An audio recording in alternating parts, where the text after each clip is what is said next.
마지막으로 우리 이승철 공공우수노조 정책기획실장님의 토론을 듣도록 하겠습니다. 예, 반갑습니다. 공공우수노조 정책기획실장 이승철입니다.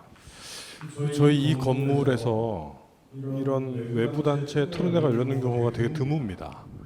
워낙 외져 있어서 그런 것 같긴 한데, 그래서 월요일부터 출근해서 목요일쯤 되면 이제 외롭고 쓸쓸합니다. 근데 오늘 이렇게 와주셔가지고 너무 감사하고, 앞으로도 좀 이런 기회 많이 있었으면 좋겠다 싶습니다. 그래서 저는 그 제출된 발제문의 문제의식에 전반적으로 공감하고, 정돈이 잘 돼 있어서 그대로 갔다가 우리 노조 교환으로 써도 되겠다라는 생각도 듭니다. 특히 공공성을 하나의 정책 개념을 넘어서 어떤 정치적 권리로 좀 접근하는 시각이라든지, 그리고 정치적 세력화의 경로로 보는 것이 필요하다는 인식 적극적으로 동의하고요.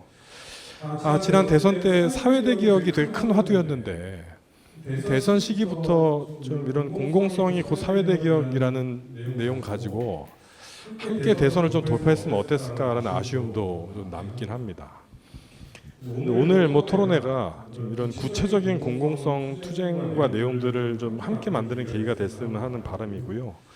그러기 위해서 먼저 그동안 노조가 펼쳐왔던 공공성 운동에 대한 평가를 간단히 한 개 중심으로 찝어봤습니다. 여러 평가가 있겠지만 그 중에 세 가지만 좀 압축해봤고요. 첫 번째는 앞서 여러분들 말씀 주셨다시피 저지 투쟁 중심의 대응이 한계를 짚지 않을 수 없습니다. 그러니까 주로 우리가 생각하는 공공우수노조의 공공성 투쟁은 민영화에 맞선 저지 투쟁이었죠. 근데 저는 이게 성과가 있었다고 봅니다. 예컨대 안녕하십니까 대자보를 비롯한 공공성의 개념을 대중에게 인식시키는 성과도 있었지요, 분명히. 그런데 이렇게 저지 투쟁을 통해서 얻은 싸움의 기술이 이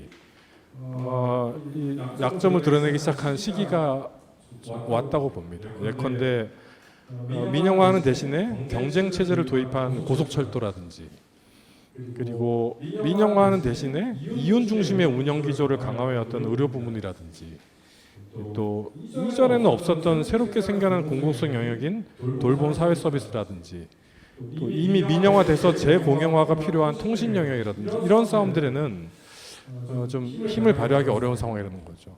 특히나 세 번째 말씀드린 새롭게 생겨나는 공공성 영역에 대한 무방비가 전 심각하다고 봅니다. 한국에서 국공립기관이 제공하는 사회복지 서비스의 비중이 0.4%밖에 안 됩니다. 대부분 민영화되어 있는 상황이라고 보이라는 것이고, 재생에너지 같은 경우도 이미 98% 가까이가 민간에 의해 운영되고 있는 이런 점들의 무력한 것이 이런 저지투쟁의 싸움의 기술만 가지고 있기 때문이 아닌가라고 봅니다. 두 번째는 공공성 투쟁의 개별화입니다.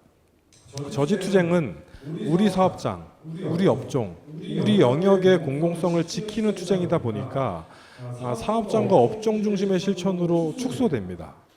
그래서 심하게 이야기하면 정부나 자본이 내놓은 공공성 파일을 가운데 두고 각각의 공공성 주체들이 이 파일을 누가 더 많이 가져가냐의 싸움으로 흐르는 경우가 상당히 많습니다. 이 사례가 무수히 많은데 사업장 이름을 언급하기가 좀 부담스러워서 말씀을 못 드릴 뿐이고, 예산 투쟁 과정에서 이게 확연히 드러납니다. 우리가 예산을 더 따오려면, 공공성을 확보하기 위해서 우리가 예산을 따오려면 옆에 있는 다른 공공기관의 예산이 깎여야 되는 상황, 이게 모순적인 상황이 막 발생한다는 거죠.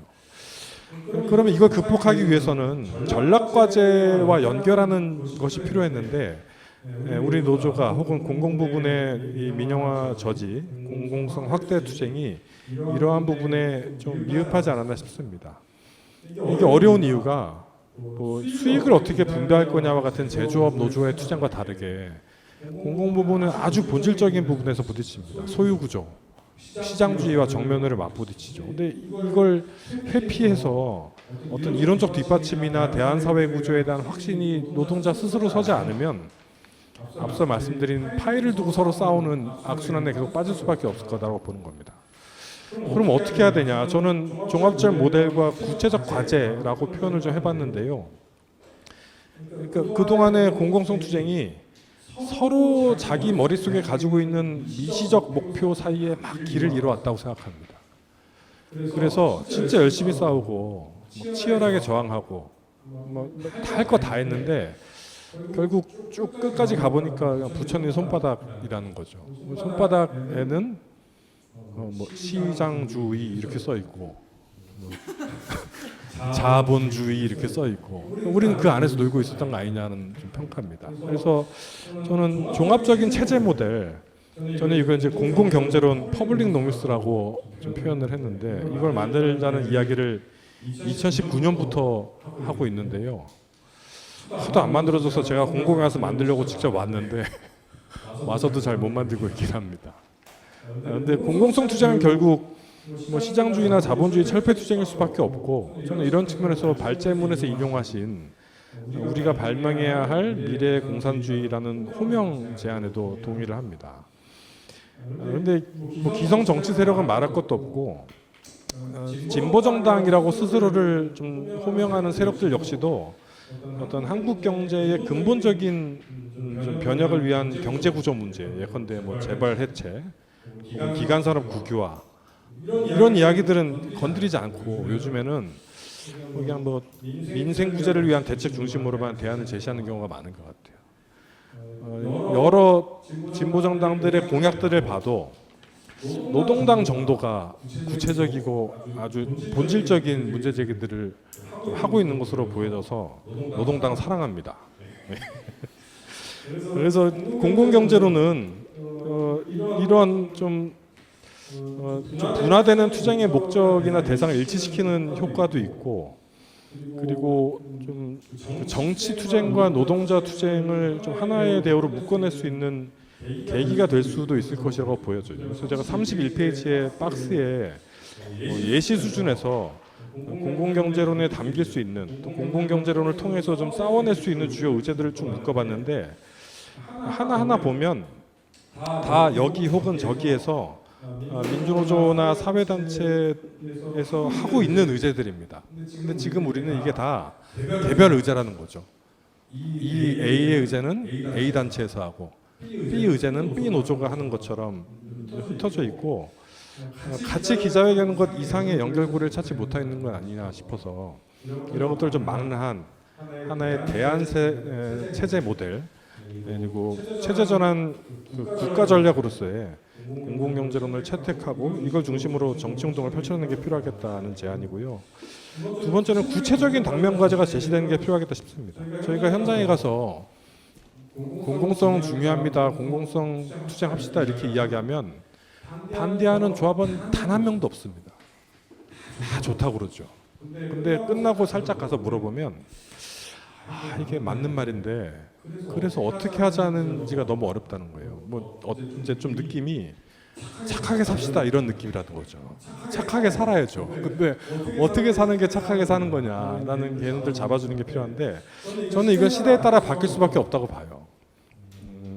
과거 영국에서는 동네 주점이 공공성의 상징이었고 또 병원에서 과거에는 TV를 보려면 동전을 넣는 게 당연했던 것처럼 공공성의 범위 그리고 공공성의 가치가 그 사회에서 어디까지 와야 되느냐는 시대에 따라 바뀔 수밖에 없다고 생각합니다. 저는 지금은 생명과 안전을 국민의 기본권으로 인식하고 이 기본권의 폭을 일상과 삶의 영역으로 확대하는 것이 공공성의 핵심이 아닌가 싶습니다.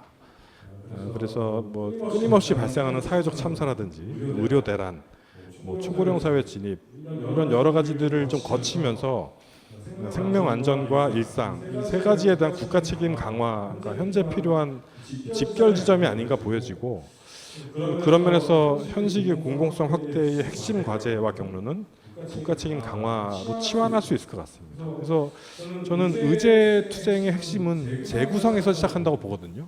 하늘 아래 새로운 것을 만들어내기보다는 우리가 하고 있던 거, 우리가 주장하고 있던 내용들을 지금 시기의 요구들을 어떻게 잘 재구성하고 정립해내는 것이냐라고 봤을 때 31페이지 하다못해 나오는 이러한 의제들이 사실은 공공노조의 각 산하 조직이 다 하고 있는 내용들인데 이렇게 국가 책임, 일상, 생명과 안전, 일상의 국가 책임이란 영역으로 묶어서 함께 좀 공동의 적을 만들어 싸우는 것이 필요하지 않을까 싶고요.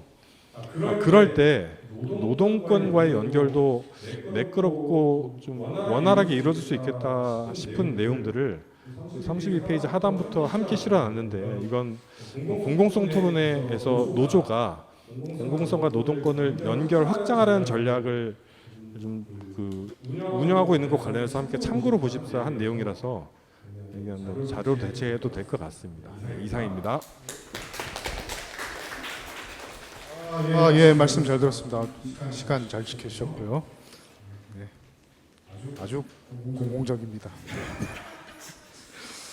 그 공공성 운동의 뭐 일종의 대안 체제로서의 공공 경제에 대한 강조가 있으셨고요.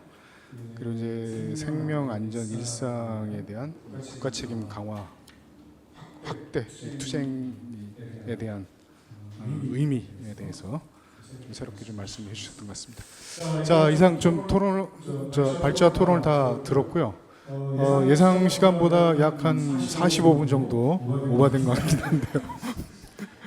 네, 이게 뭐 이렇게 내용이 이렇게 충실하다 보니까 뭐 들을 수 있었던 것 아닌가 싶고요.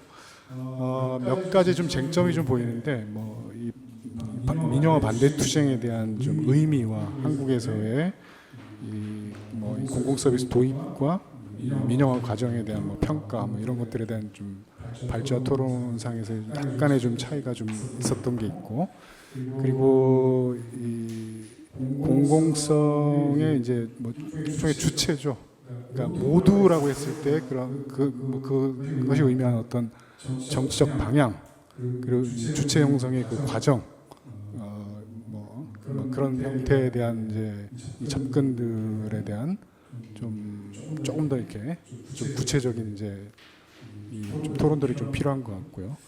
그리고 실제로 이제 우리가 이제 이 공공성 그 강화 확대를 위해서 현재 우리가 무엇을 중심으로 좀 투쟁을 할 것인가에 대한 이 투쟁 방향을 두고도 뭐 약간의 좀 미묘한 좀 차이들이 좀 있는 것 같은데, 이건 이후 토론에서 좀 다시 좀 듣기로 하고요.